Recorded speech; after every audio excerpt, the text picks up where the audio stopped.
This is the book. It's called Men to Run From, and Catherine Cardinal is with me, and I'm so glad you came to the site to see more and learn more about the book, because we never have time on the show to get to everything. Yeah. Did you have a lot of men in your life that you should have run from? Yes.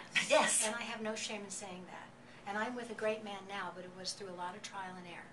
So I tell women, don't give up. You know, I say, learn whatever it takes to treasure yourself so much that it seems perfectly natural when somebody comes along that does that too.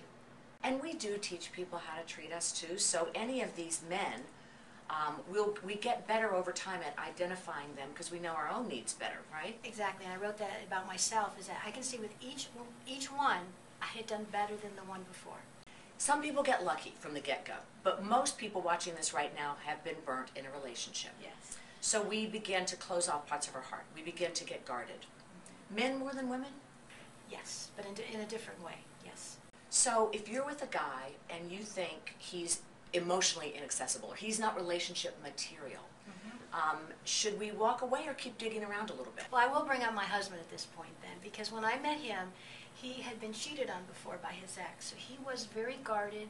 He's Irish too, they're very stubborn, and I could see that underneath him he was a really good guy, but he was dating women before. He'd tell me women would be saying, well, aren't you emotionally available, or why don't you want to get married again, or this and that, and then they'd run away. But I saw the diamond, and I stuck with him. Slowly but surely he opened up to me. That was a skill I used to find the diamond in the rough. Because he needed to feel safe. He needed to feel safe, much like a woman often does, but he was a guy, and I saw it, and after 6, 7, 8 months, he just started really opening up, and he was totally worth it. But you don't want to waste too much time. He was responding, so I kept going.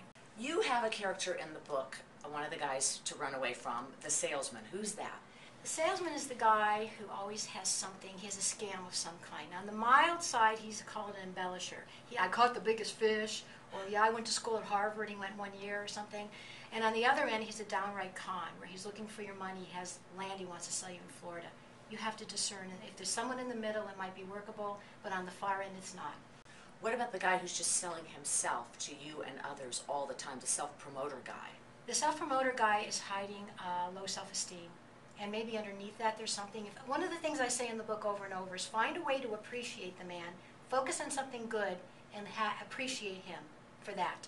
And it may let go of some of those insecurities, and some better behavior may come out. You and I talked earlier about when you're at your book signings and do your interviews, you often close a certain way. Yes, my favorite quote in the whole world is, "No boy is worth crying over, and the one who is won't make you cry."